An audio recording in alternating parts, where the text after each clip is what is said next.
So thanks again for joining us. We have an awesome presentation for you tonight, but I'm just going to start with a few introductions. My name is Kaya Hazard. I'm the Oregon Regional Manager for the Surfrider Foundation. Um, Surfrider, if you don't know already, is a nonprofit group. We are working in coastal states nationwide, and we work on many different initiatives to protect our ocean and coastline. And in Oregon, I am one of two staffers. We also have Charlie Plyben on the call, Surfrider's policy manager here in Oregon. So across Oregon, we test water quality at several different beaches. We advocate for protections such as the marine reserve system, and we work to address plastic pollution through our beach cleanup program, as well as through legislation such as bag bans. We also take on issues that threaten our beaches and natural shorelines. So to that end, Surfrider has teamed up with Oregon Shores to launch our new campaign, Oregon Beaches Forever. As you may know or may have guessed from the title of this webinar, Oregon's beaches are threatened by this coastal squeeze between coastal development and the armoring built to protect it on one side, and on the other side by sea level rise and climate change and more intense storms each winter. So facing the potential loss of our beaches, we would not only lose recreational access, but also important habitat and the storm resilience that our beaches provide. Beaches are obviously a huge draw for tourism as well, but also have intrinsic value and deserve to be protected. So through this new campaign, we will, of course, continue to oppose shoreline armoring along our coasts, as we know it's harmful to our beaches, but we'll also be advocating at the local level for climate adaptation and improved shoreline management, such as through the current update to the Clatsop Comprehensive Plan up here on the North Coast. We'll also be working to implement nature-based solution model projects and policies that promote beach preservation and climate adaptation. And we're also excited to be working with both Oregon State Parks and the Department of Land Conservation and Development. These are the agencies that manage the shoreline, who we have here tonight. And we'll be working with them on their rulemaking processes to update and improve existing regulations for shoreline armoring permitting and access to and along the shore. So you'll be hearing from them in just a moment, but if you would like to learn more about the Oregon Beaches Forever campaign and check out our other upcoming educational events just like this one, you can visit either the Surfrider or Oregon Shores website, which I will drop into the chat. Just to plug, our next webinar will be on Thursday, October 17th. And that information can be found at that link. So I will pass it over next to my colleague, Philip Johnson. Hello, everyone. Thanks for being here. And thanks to our two speakers for being here. I'm Philip Johnson. I am the Shoreline and Land Use Manager for the Oregon Shores Conservation Coalition. We are not a new organization. We are more than 50 years old. And in fact, we grew out of the citizen campaign to push for the beach bill, which gives us all access to our entire public shoreline. We're a comprehensive conservation group, by which I mean we at least potentially tackled any type of issue. We work on land use planning, we work on endangered species, we work on water quality, we work on marine conservation, but always we work on shoreline management. That's, you might say, our legacy as an organization, having grown out of the push for public beaches, and it's been a core to our work ever since. We're also perhaps best known to many of you for our Coast Watch volunteer program, through which people monitor the entire Oregon shore for changes, both natural and human-based. But a lot of our work does focus on shoreline armoring, so we interact with the Oregon Parks and Recreation Department, which many of us think of as state parks, very frequently. So we're glad to have that department represented tonight. And we work on land use planning a lot and interact very frequently with the Department of Land Conservation and Development. And let me just put in one pitch for our volunteer monitoring network through which volunteers commit to keeping watch over a local jurisdiction, city or county, which helps us pick up on issues as they come up, on the horizon, so we can intervene quickly, and will in fact be very helpful to our work on the Oregon Beaches Forever campaign. So our two speakers tonight who will be presenting together, so I will introduce them together. One is Kevin Herkamp, who is the Ocean Shore Program Coordinator for OPRD State Parks. He's a 30-year veteran of Oregon State government and has worked for multiple resource agencies in his time.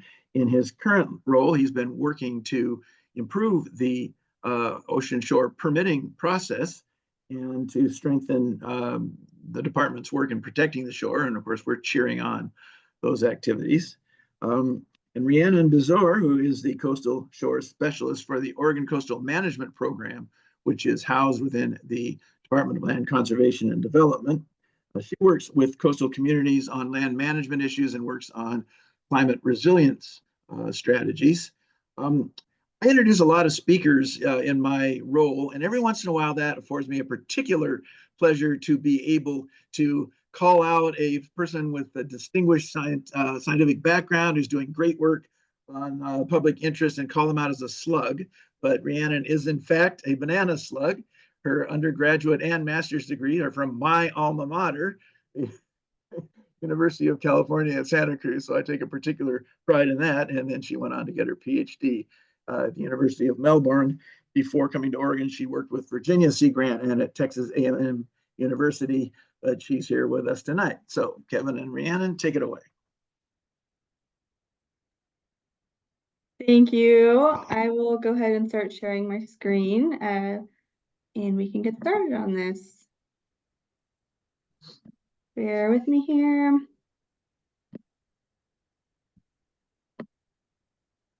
Okay, can everybody see that? Yes, okay, great. Okay, thank you for that great introduction. Again, we'll be talking about managing the coastal squeeze, aka land use management of our beautiful beaches and dunes across the Oregon coast. We will be trading off throughout the presentation, so you'll be kept on your toes about who's coming next, but hopefully we'll give you a comprehensive view about our two agencies and our roles and how we try to protect and just enhance these beautiful natural landforms.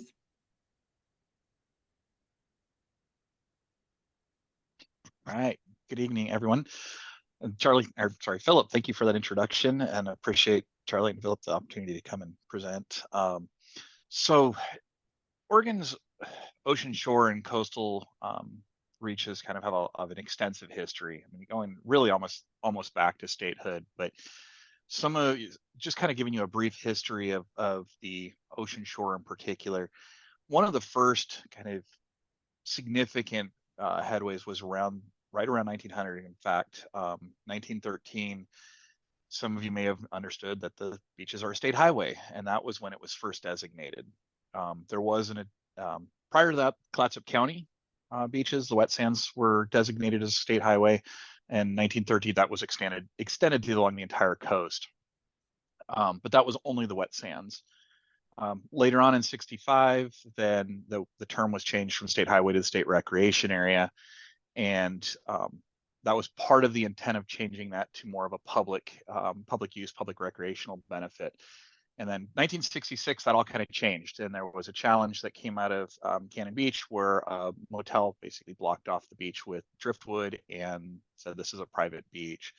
Led to a large campaign, as Philip mentioned, which ultimately culminated in the Beach Bill in 1967 and kind of a follow-up to it in 1969, which basically established the Ocean Shore State Recreation Area and included both the wet and the dry sands, and a prescriptive right for the public to use those lands.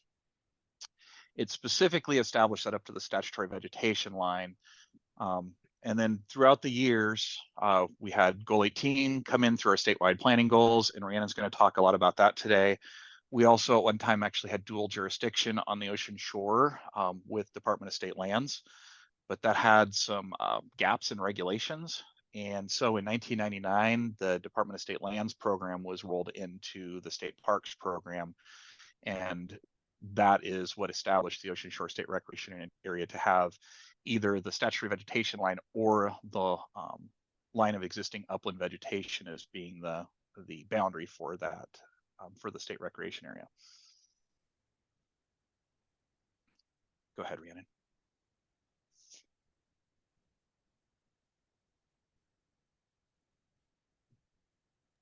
Multitasking here. So now I'll get into those statewide planning goals that Kevin mentioned. So the Oregon Department of Land Conservation and Development is charged with the task of overseeing the statewide planning goals. And so these are land use planning goals that reflect policies of the state. And each of them has some main provisions and guidelines for how local jurisdictions should carry out land use management. And so these are, again, 19 of these. So they cover everything from forest and farmland to the coast. We have 4 coastal goals. So the first coastal goal is estuarine resources. That's goal 16. Goal 17 covers coastal shorelands. Goal 18, which we'll be focused on today, covers beaches and dunes. And goal 19, the final goal, covers ocean resources. And so these, all of the coastal goals, as well as all of the statewide planning goals, are all achieved by the implementation and creation of local jurisdictions using comprehensive plans. And so all of the comprehensive plans need to be in coordination and in compliance with these statewide planning goals and need to reflect them in their zoning and ordinances and land use ordinances. All of the state agencies that cover these different areas too, including the coastal goals, also need to have their requirements and their enforcement and their permits also be in compliance with the state goals as well too. So these provide kind of a minimum for local jurisdictions to make sure that all their land use management plans cover what is included in these goals, but they are welcome to and encouraged to go above and beyond that as well too. So some local jurisdictions along the coast have goal 18 sections of their comprehensive plan that are fairly in line and very similar to our goal 18 statewide planning goal. And there are others that do go a little bit further and have a little bit more oomph to them, if you will.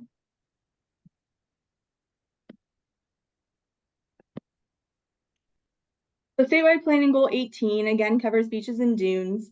And the main purpose of goal 18 is to protect and or to guide the protection and development of beach and dune areas.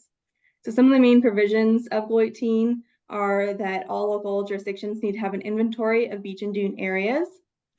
So the last time that the beaches and dunes were inventoried for the state was in 1975. As you can imagine, a lot of the conditions as well as the technology to map these areas has changed since then.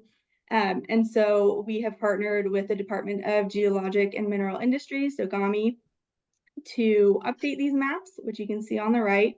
They have already completed this project as kind of a case study in Tillamook, and now they are working their way across the rest of the coast. Those maps should be completed by the end of this year, and we're working with the jurisdictions up and down the coast to make sure that those can get implemented, incorporated into their comprehensive plans and local zoning ordinances. Goal 18 also covers the prohibition areas for development, so where you can and can't develop. Also covers preservation of dune vegetation, as well as different things that you can do in terms of dune grading activities. So where, how, and the different requirements for how those things can be done. And then what we'll focus on more today is the provisions that have to do with beachfront protective structures and the limitations of those. So the aim of Goal 18 in reference to beachfront protective structures is to limit armoring. While armoring has a lot of erosion control benefits for people who have oceanfront homes or properties, and has typically been used as, in especially other places, as kind of a go-to measure for stopping erosion.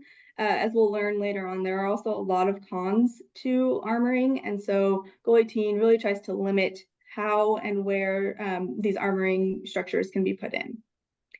So beachfront protective structures are only allowed where development existed on or prior to January 1st, 1977. And in this case, development is houses, commercial and industrial buildings, and or vacant but improved subdivision lots. So lots that are still empty but have sewer or water or other things that were designated to make that a lot for development eventually on or before January 1st, 1977. There are some exceptions. Places can or jurisdictions or property owners can apply to be an exception to Goal 18 if they were developed after 1977, but that is a very long and expensive process and is not typically used very willy-nilly. Armoring, as you'll hear from Kevin, is permitted usually through OPRD because it's generally located on the public beach. When it is not located on the public beach and it's located east of that public beach jurisdiction line, then local governments will usually be the people who are permitting that at that point. On the right, you can see some riprap. So riprap and revetment are generally interchangeably used. And so this is in Glen Eden Beach. And so you can see that it is placed at the toe of this large bluff to prevent erosion and slumping at the base of that.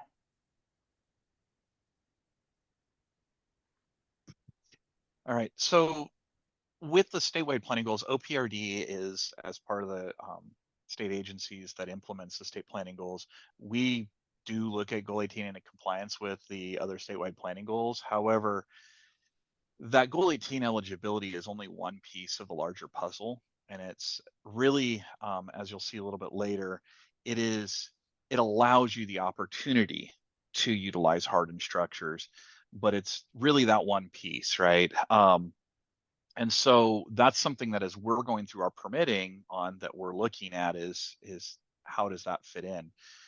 And because we are, as Brandon said, we are involved in most of these as portion of the structures built onto the beach, our ocean shore regulatory process kicks in. And that process has a public involvement process that you can sign up to be engaged with. But it involves public comment. It involves the applicant needing to meet a lot of the various regulatory requirements. As we're looking, although in the ocean shore, our jurisdiction is pretty much it's alteration, but it's also we regulate public use on the ocean shore as it is a state recreation area, and so we see a lot of different requests for alterations. Beachfront protective structures, revetments, riprap, that type of thing is one portion of that, but we also get involved with access ways, whether those are private or public, dune grading, remedial view grading, those type of projects, or even grading related to an access way. Also things like pipelines and cables where they are going from the upland out into the ocean. It does cross the ocean shore. We get engaged in those as well. And then natural product removal. A lot of that we'll see as firewood, but there used to be sand mining and gravel mining and those type of things on the beach that no longer occur. Part of our process is to coordinate with the local land use authority, and how we do that is one method we do that is using the land use compatibility statement that we have, or affidavit that's in our application form, and that's part of how we communicate or get the communication from those local jurisdictions to say yes, this property meets the eligibility requirements in Goal 18 and at least is eligible to consider the use of rock or a hardened structure. Go ahead. So when I talk about the ocean shore state recreation area and where those permitted activities come in, it's really important to understand these, especially the landowners. This is one of the places that we have to have a lot of dialogue with the people we're interacting, because it is confusing. And really, the way the law is set up is that the ocean shore, by the jurisdictional definition, which is from the extreme low tide, so way out past the surf line, up to the statutory vegetation line, which was a line that was surveyed back in between the 1967 and 1969 beach bills, and it was codified in the 1969 beach bill, or to the upland, the line of established upland shore vegetation, whichever is further inland. Well, that leads to a couple different scenarios where because our coastline moves. The most common is when the shoreline erodes to the east, then it will go past the statutory vegetation line, and our jurisdiction would be up to that line of vegetation. When the dunes build and the beach basically moves west with accretion, then our line is going to stay at that statutory vegetation line, even though it might be up in the dunes, could be vegetated. And so that does lead to some complexities and things that we have to work with landowners and our agency partners on to try to understand where that is at. On the ocean shore, though, because it's held in the public trust and interest, our role is to protect it for the free and uninterrupted use by the public and for recreation. We also have statutory mandates to protect the natural, cultural, and scenic resource values within this area. Go ahead, Rhiannon. And so using this graphic is kind of, I have much more complicated ones, but to really try to get the concept across, the way the 1969 Beach Bill was set up was that it made it very clear from the ordinary high tide line west is public ownership, except where it had been disposed of back in the early 1900s and sold off. And then everything, the dry sands portion of it was under that. It could be private property. There is some public property in there as well, but it's private property that has that public usage right. So again, very simple way to really look at it is you have public ownership east or west of the statute or of the ordinary high tide line, and then you have the public use to the east up to the vegetation line. Go ahead, Rhiannon. And so as we are looking at these projects, as I said, one of our main roles is to protect the beach for public use and all the resources on it. When we're working with applicants, when they're bringing in a proposal for any sort of alteration, we're looking at it from the standpoint of the alternative with the least impact to the ocean shore resources. And this is supported both within Goal 18 and within OPRD's regulations. And really the key point to it, both of the doctrines, is that hazard avoidance is one of the first steps. There has been a lot of development that's been close to the ocean shore, but hazard avoidance is still that key piece. Can homes be moved back when they're built? Can they be sited further back with larger setbacks? There's a lot of those questions that come up. After that, then we need to look at the alternatives that are out there, the reasonable alternatives that will actually work. And as you can see from the graphic here, on the left-hand side, all of our properties on the coastline are actually eligible to avoid the hazard, to move their house back, right? They wouldn't even need permits from us to do that. But then actually looking at maintaining vegetation and doing things to enhance the vegetative protective qualities of shoreline that's in front of them. And then also having kind of on a little bit more of an aggressive standpoint is having a dynamic revetment. Those are eligible for all properties. Those are considered non-structural approaches. And there are more than just these three. Where Goal 18 kind of changes that dialogue is that you can look at structures that include hardened components, whether that's a hybrid where you have maybe toe rock and then have the bank pulled back with some vegetation or some combination thereof. If there's any of that hardening component, then those are only allowed on the properties that are Goal 18 eligible. And that can include up to a seawall. But when we're looking at that and having these discussions with applicants, a lot of what we'll be talking about is, how can you approach this from the farthest to the left and move to the right? And how do we go through that process, and how do we inform them and help them, work through that? And how do they justify that they've looked at these? Because not all solutions will work on every property, and every alternative has pros and cons, and that's what it's on the applicant to do, to show and demonstrate to us that they've done that. And it's not just about the type of structure that's being put in. It's also about alignment and the other factors that are around that area. Is it blocking off public access to and from the beach or along the beach? Is it doing something that's degrading the view? Are there other natural resources on the site that alignment might be impacting? There's a lot of those factors that get looked at into these. And so again, it's our dialogue with the applicants is to ensure that it's the alternative with the least impact on these resources. Go ahead, Rhiannon. All right, so Kevin talked a little bit about some non-structural solutions. And so again, these are the only option for properties that are not Goal 18 eligible. So if you had property that was not developed on or prior to January 1st, 1977, then you're not Goal 18 eligible. So then non-structural solutions are your only option. But they also must be considered for eligible properties as well too. So that again, that continuum that Kevin just showed, this is on that left more part of that graphic. And so non-structural solutions have some specific conditions and requirements that make them non-structural versus structural solutions under Goal 18. So non-structural solutions include moving the structure inland, using vegetation to stabilize the property or the erosion site, board dune enhancement, beach nourishment, where you're actually adding sand to the beach. That is not something that is super commonly used in Oregon because we have a very dynamic and high energy wave environment. And so a lot of times that can be moved offshore or away from that nourishment site very quickly. But it is pretty common in other places. And then again, those dynamic revetments or cobble berms, also called, which you can see on the right-hand side of this picture here as well too. Non-structural solutions also must use biodegradable materials, so you can't use rebar or fiberglass or anything that is going to hold it in place for eternity in theory or in practice.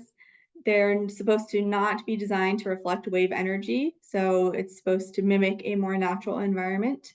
And it's also not allowed to use structural elements. So it cannot be a hybrid structure, such as using vegetation and riprap. It has to be entirely non-structural.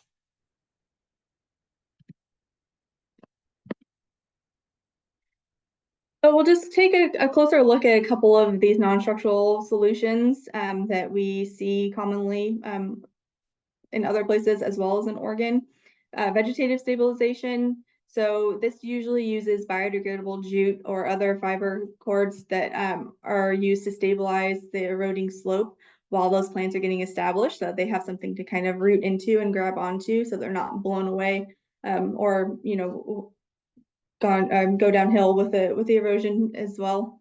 In Oregon, the vegetation that's usually used is Hooker's willow. And so that's typically what you'll see for these vegetation projects. Because the jute fabric biodegrades after a few years, which again is what makes it non-structural, it is not considered structural, and so you don't have to be Goal 18 eligible. So this opens up a lot of options for people who are not Goal 18 eligible as a solution for erosion control. And in Oregon, both of the examples of vegetative stabilization that we have here are in Cannon Beach. One was constructed in 2002 and one was constructed in 2020. So you can see the one on top, that was 19 years after construction. And then the one below was just after construction in 2020. And so you can see, it is a process. And we see that these projects have the highest rates of success if there's a maintenance and monitoring plan or component to these projects put in place prior to or as you're planting them. So what is your level of success that you hope to see if you plant, let's say, 100 to 1,000 plants after 1 year, 5 years, 10 years? How many would you like to see still in existence? If there's a trigger point, so if you plant that many and you notice that it's failing in one section, or that 50 to 75% of the plants, let's say, did not take hold, then at that point, do you replant? Do you revegetate? What is your plan? And so having those plans in place really gives you a better chance to see more success with these projects. If you just plant and leave them alone and you don't maintain them, then there's a good chance that these projects are not going to succeed. Okay, dynamic revetment. These revetments are engineered beaches essentially. So they're made up of cobblestones that are about 2.5 to 10 inches in diameter. And so these kind of mimic a very rocky beach.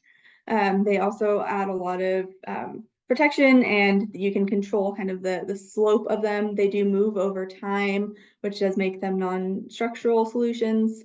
They also can be a lot cheaper than the construction of riprap revetments because these can basically just be, these stones can be dumped onto the beach, so you don't have to place them one at a time and get the angle of repose right. So it can be an easier solution for just putting them on the beach and letting kind of nature take the its course with them. They don't, however, provide the same level of protection as a traditional revetment because there's more space between them. They're much smaller and they do move over time. But again, this is a very high energy coast, and there are areas along the coast where these projects may be more beneficial than in other places. So it really depends on the conditions and the location that you're looking to do these projects in. They're not suitable, however, for single lots or in areas that don't already have couples on the beach. So again, you're trying to mimic kind of the natural environment here, and it does better on a wider basis because because they do move over time, so that you don't just have them in front of one lot and then they're getting washed away. It can kind of be a dynamic revetment. And because they move and reshape in response to the natural conditions, again, they're not considered structural. So you can use these on non-Goal 18 eligible properties as well too. And so you can see in the picture up on the top there, this is a dynamic revetment at Cape Lookout. And then there's also one at the Columbia River mouth as well too, in the picture below.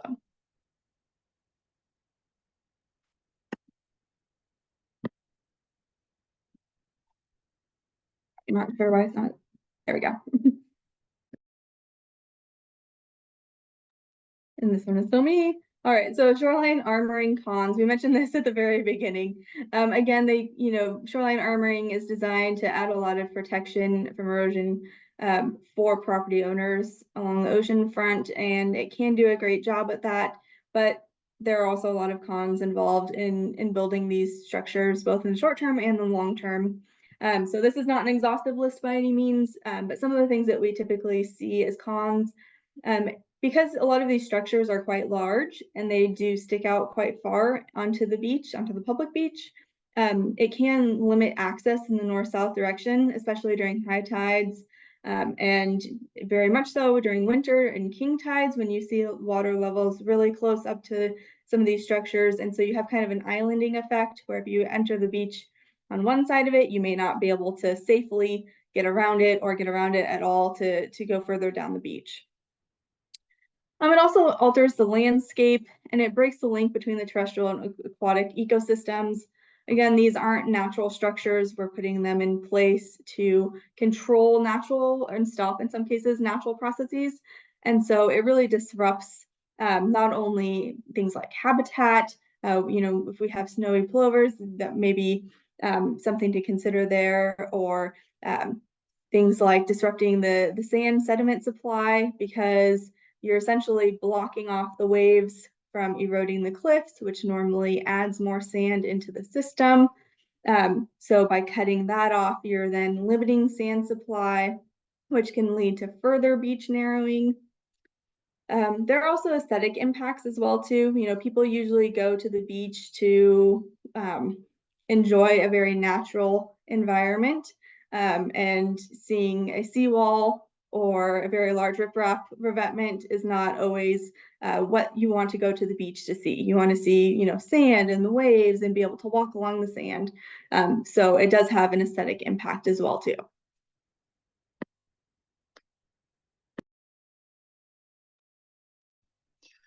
And so as Rhiannon indicated, when it comes to kind of these structural solutions, go back up. The literature does show, that beach narrowing is something that happens, and it is gradual over time. And we do have some areas in our coastline that we're starting to see that. The pictures on the left are from the Oregon coast. We do have still a lot of natural intact areas of our shoreline. There are some areas that have higher percentages of armoring. They've also had a lot more wave action and energy impacting those areas.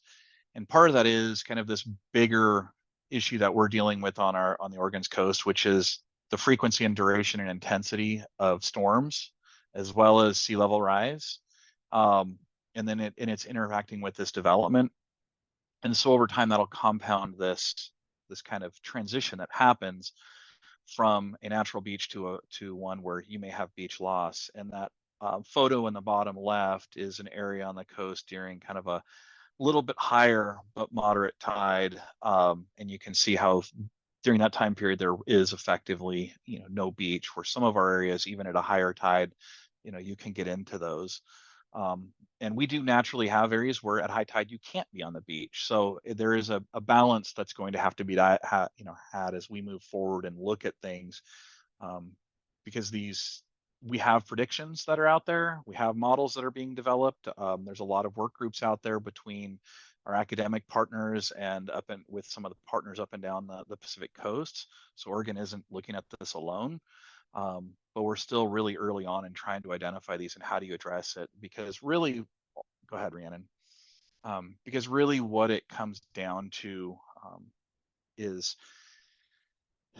we have this kind of dichotomy of what we're looking at, which is if we do nothing as a state, we have development that has been built along the ocean shore, and we'll get situations like the picture in the top left. But if we armor everything, we get pictures as in the top right, where we will have areas of the beach that won't be accessible during certain tides, and eventually and potentially not accessible at all. And that's one of the big challenges of this kind of coastal squeeze, because it's not that there's one right answer.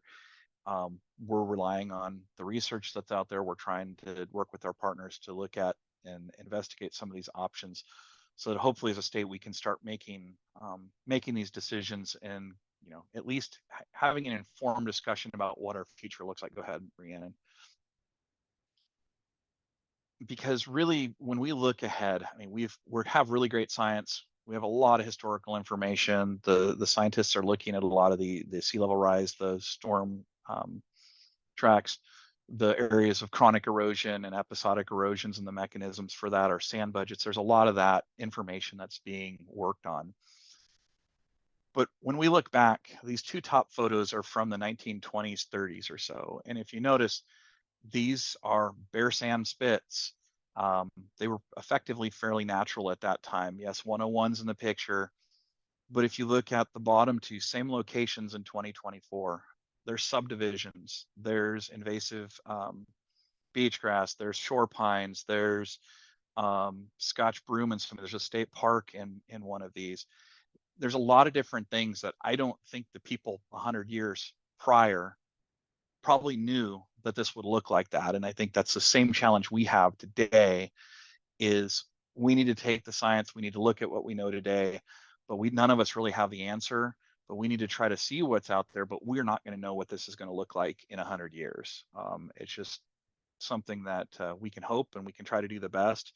And that's the approach that I'm working on with our partners, both Oregon Shores and Surfrider, as well as DLC, and having these larger discussions about what safeguards, what processes do we put in place to help at least prepare the 100 years from now for the public to have use of the ocean shore. Go ahead, Rhiannon. And that transitions into how do you get to the ocean shore, right? I said we've got beach narrowing, sea level rise, increased storm intensity, duration, and more erosion. That puts a lot of challenges on our local access points. We see a need for a lot of more frequent maintenance of access points. Things like trail ends that we had through the dunes are now eroded during our winter storms, and they create scarps. We've got access paths that, due to bluff erosion and subsequent installation of revetments, may not have access. And even more fundamentally, some of the local access points are getting more wood washed up and blocking the access. And that the picture on the right there is where the city has installed bollards to keep the driftwood from basically blowing out the hand railings and covering the stairway. And so there's a lot more of this proactive stuff that we've got to look at for access and try to see how do we manage this, because access points that maybe didn't take very much maintenance in the past need a lot more now. Or we have areas where there's times of the year access may not be readily available onto the ocean shore. So again, a lot of uncertainty in what that looks like, and finding the resources and the technical expertise to help our local partners and others to maintain that access is challenging. You're up, Rhiannon. And DLCD, through the hard work of Claire Figner, just recently completed a coastal or public access guidebook for local jurisdictions, as well as coastal access inventory, so that they can not only update their inventory maps, or in some cases implement them for the first time, but also have this guidebook to help them know how to handle some of these situations that Kevin just talked about, and how to address them and move forward with maintaining and enhancing these public access ways, because it is very important. Not only are we protecting the beach, but how you get to the beach and how you get off of the beach, and that safety component as well too. You can see in that sign, there's an evacuation route sign there. So not only using these access ways and for fun and recreation, but also for emergency access and for evacuations as well too. So there's a lot to consider for public access. And so I've added the link to the DLCD page there as well too. And on that page, it was very long URL, so I didn't want to include that, but you can find the link to the public access guide on there as well too. Another resource that DLCD has produced in the past few years is a guidebook on erosion control practices of the Oregon coast. Again, that is linked right there. So this guide has a lot of really good information about both structural and non-structural solutions, so both the armoring and some of those softer approaches, such as vegetation stabilization and dynamic revetments. And it is designed both for local jurisdictions as well as property owners to kind of give you an idea of what you can and can't do on your oceanfront properties, the policies that guide those through the statewide planning goals, such as Goal 18, as well as who you should contact before you do any work, including your local planning department and OPRD.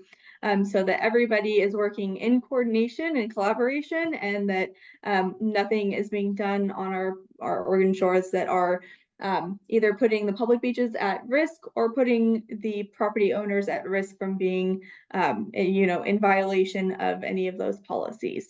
So it's a really great resource, and I definitely recommend taking a look at it. You can flip through different case studies that are in there as well too, and see a lot of different examples of how some of these issues are handled in real life. So with that concludes our presentation.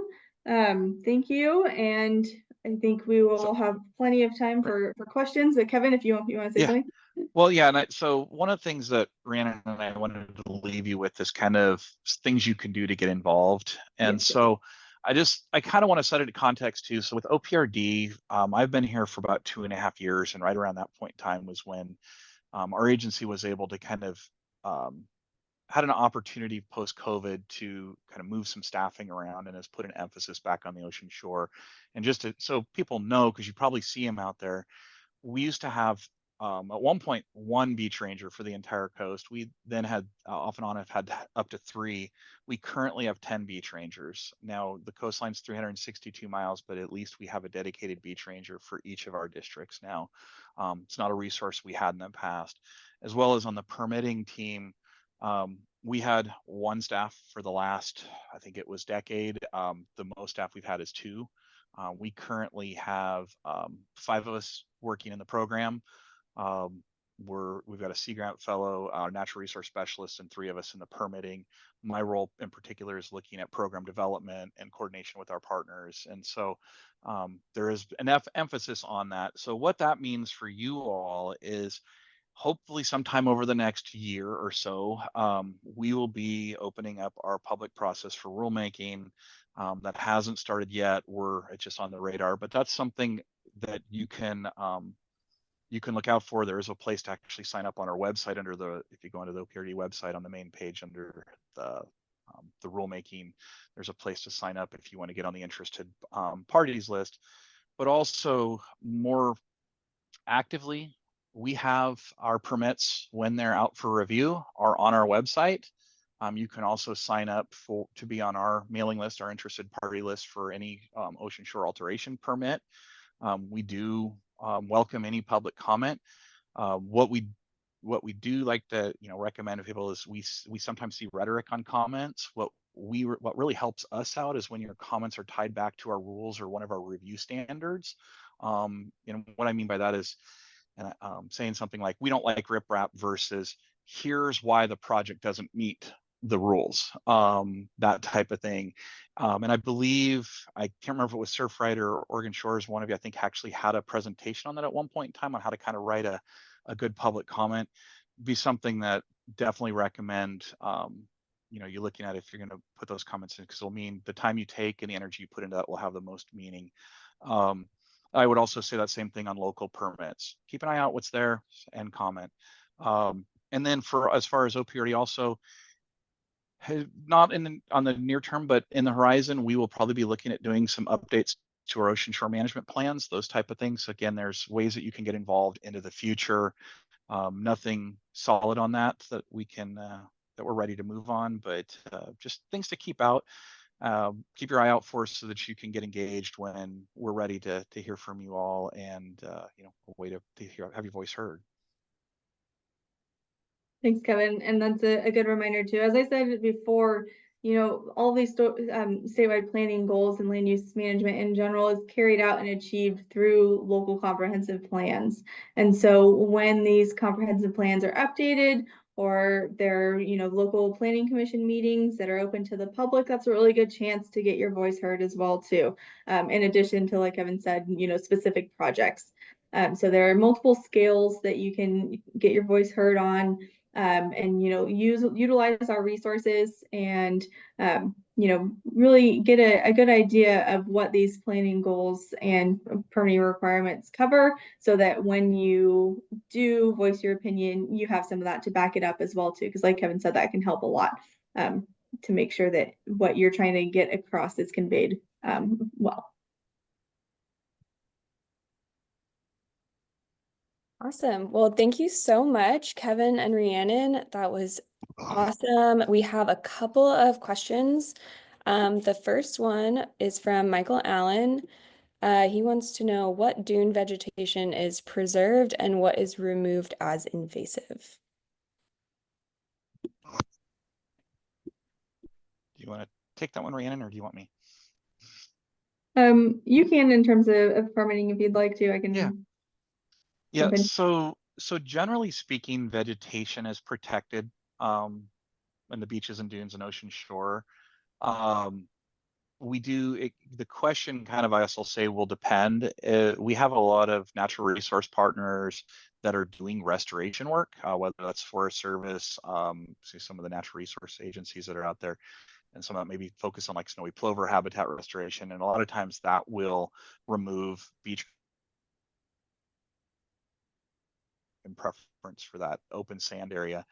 When it comes to private land ownership, I'll say it's kind of a case by case. As a state, we will support generally the removal of invasives. The problem, one of the issues we do have on the ocean shore is the prevalence of non-native beach grasses, and the issue with that is, again, on a landowner by landowner, you could try to put native vegetation on your property specifically, but you'd have to have that maintenance and monitoring.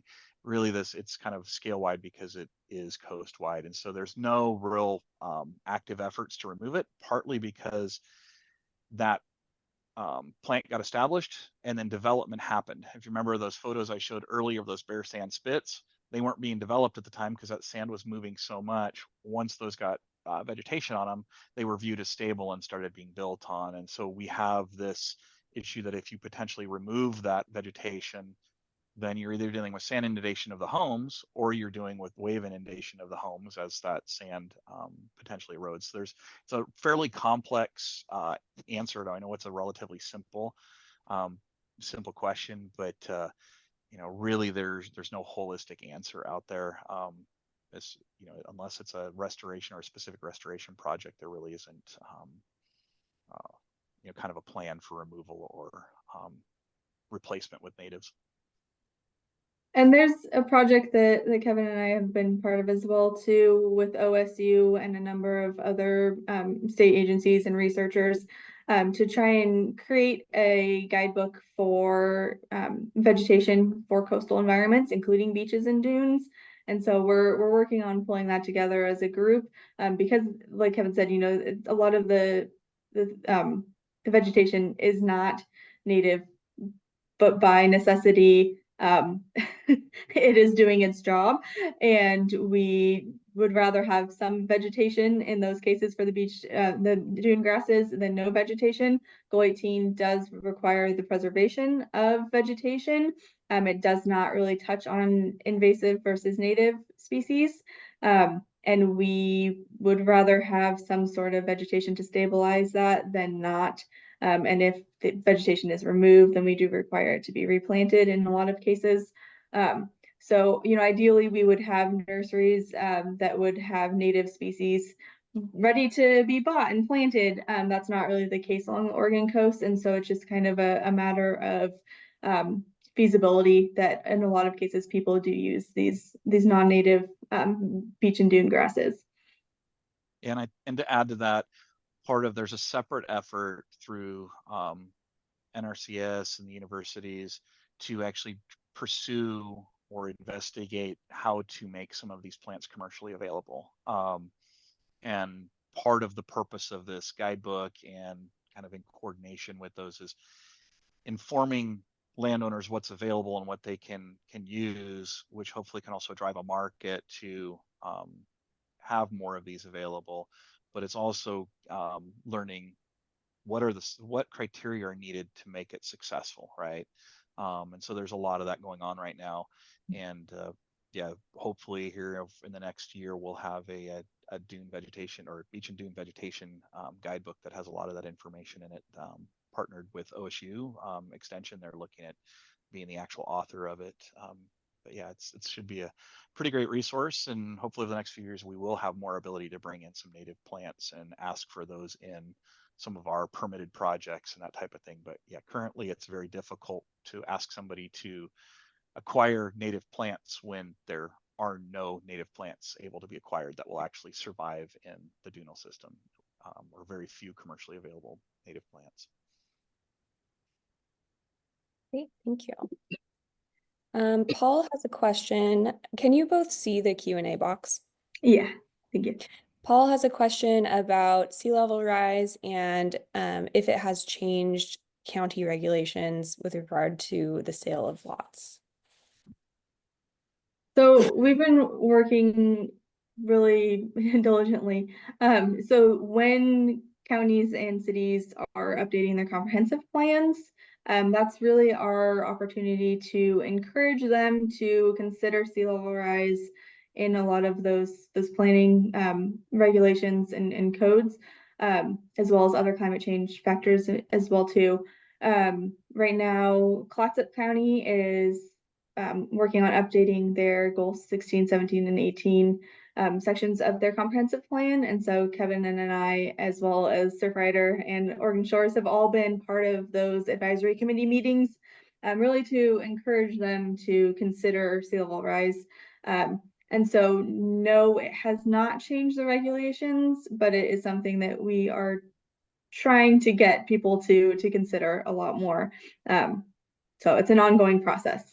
And we do have sea level rise maps for the entire coast too, and so we're sharing those, sharing our resources. We have a sea level rise guidebook as well too from DLCD, and we also have a sea level rise community engagement guide that our NOAA fellow just came out with, and so that is under review currently by our internal communications team, but that will be published and made available to jurisdictions in the next few months as well too.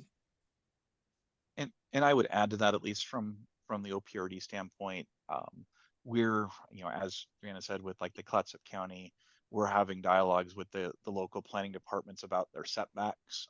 Some of their setbacks are tied to things like our statutory vegetation line or others, and maybe haven't been updated in a while. And just having that discussion, because if the setback's too close, then the ocean shore is where the impact ends up. And so we're at least trying to communicate that as we have these opportunities, as plans are open, and and at least planting the seeds. So when the counties come back out or the local jurisdictions come out and do open their comp plans, that they're actually, taking that into consideration about looking at those setback lines and investigating how they can accommodate that, not just with sea level rise, but also with coastal erosion.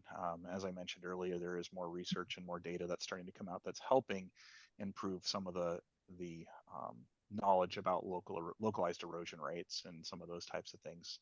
So yeah, it's just, again, it's a lot of just information sharing and partnering, slow processes. Great, thank you. If you have a question, feel free to use the Q&A box. You can drop it in the chat, or if you would like to ask your question live, go ahead and raise your hand and I can unmute you.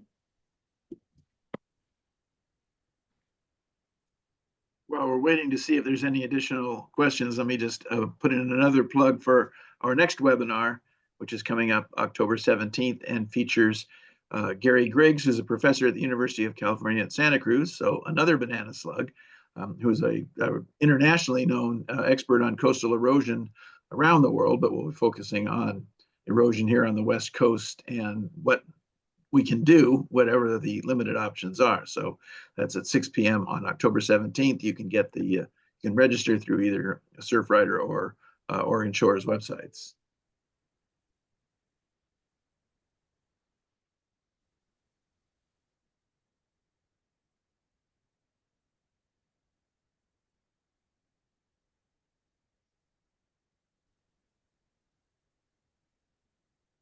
Just got another question. Beachfront property owners appear to be legally permitted to protect their properties, even if to the detriment of our beach environments. How do you envision this situation becoming more fairly balanced between human development and our beaches? So I think the best answer to that is the balance, right? And I will reference back to there's a report from 1993. It's one of the few times that the coastline's been looked at, and there were some statements in that report about how some of the things were out of balance. And that's the type of stuff I'm looking at as we're going into rulemaking and looking back at our statutory direction. And so those are looking at that balance and how do we protect and preserve, the free and uninterrupted use of the beach by the public and the resources. That's our key directive, one of our key directives in our statute. And so that's what I'm looking at within the rulemaking to figure out how do we implement that, and how do we look at these fairly over the long term. As I showed in that one slide, there does need to be that balance, because a house sitting on the beach is also not very desirable for various reasons. And so there is that balance, and I don't know that I have the answer yet.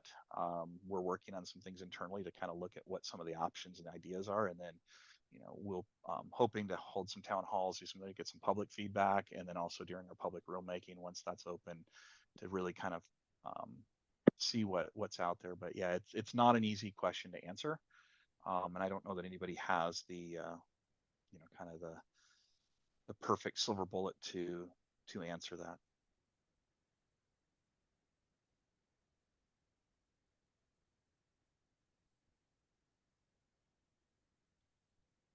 And I guess one thing I'll add to that too is, one thing to remember is on the beaches, it is a prescriptive right. Some people may talk about it as an easement. It's not actually a recreation easement. It's a prescriptive public right, but that private landowner does actually own the land under the beach. There is fee title ownership onto the beach in many cases. And so that's where, again, part of that balance comes back, is you've got those private property interests and the public use interests that need to be balanced. So just kind of make sure that's clear, because I know I kind of went by that really quick at the very beginning. So. Anne, go ahead with your question. Yeah, I just wanted to respond to what Kevin said about needing to find some way to accommodate homeowners who are in jeopardy. I want to insert the importance then of the date, January of 19, whatever it was, 77, that the goal 19 came in place, goal 18, excuse me, that gave notice to every landowner who has developed since then that they aren't going to have the opportunity to armor their oceanfront, that there's a cutoff, and we as a state have not done a very good job of using that date as a useful tool, but that's the only tool I think we have. And I guess my response to that would be, in order to get that, as Rana mentioned, there's an exception process that's handled to the local jurisdiction. And that's where I guess, OPRD doesn't have any part of that process, is, making sure that you and your organizations are engaged in, getting your opinions and thoughts and comments involved into those processes is important.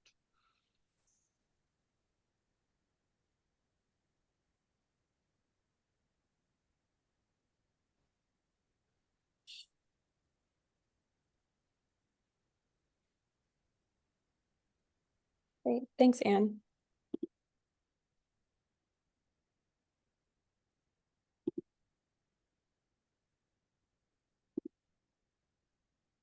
Anyone else have a question?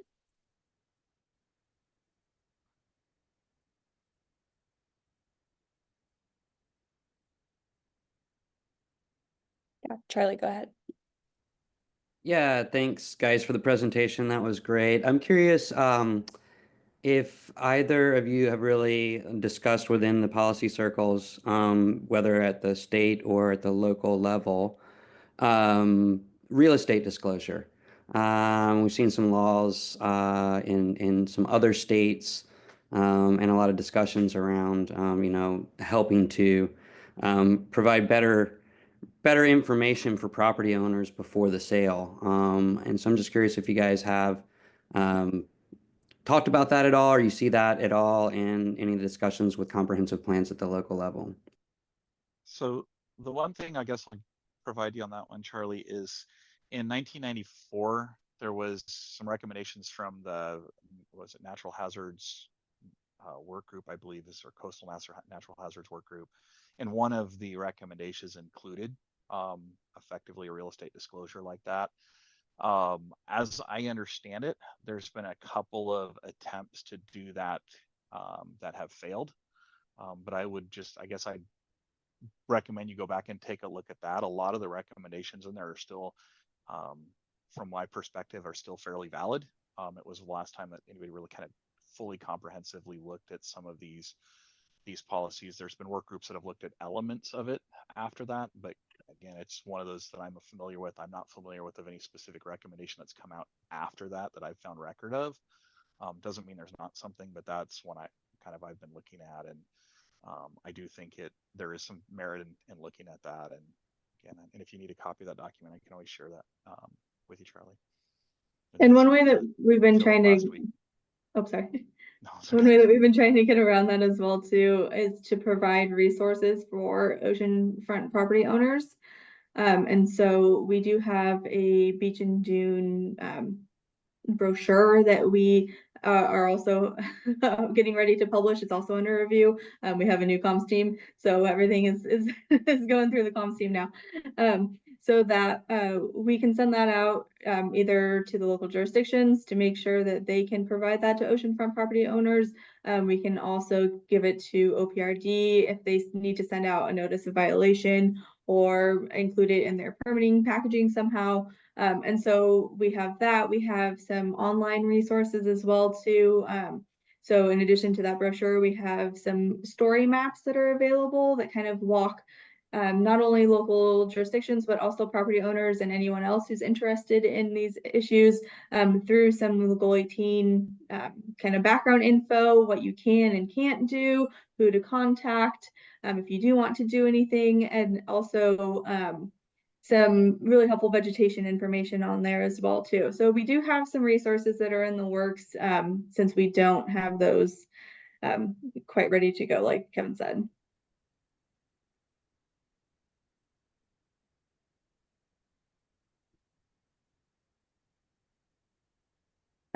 Diana asked if we could share the title/link to the 1993 report that Kevin referenced. I don't know if there is a link to it. I'd have to. I have shared it with Philip. I don't know if there's.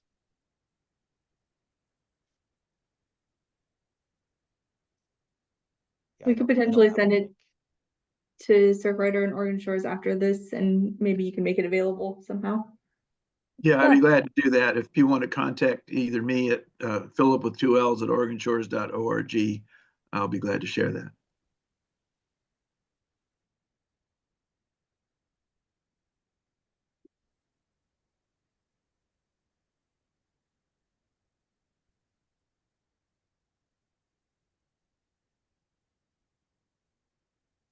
Great. Well, any last questions for our panel?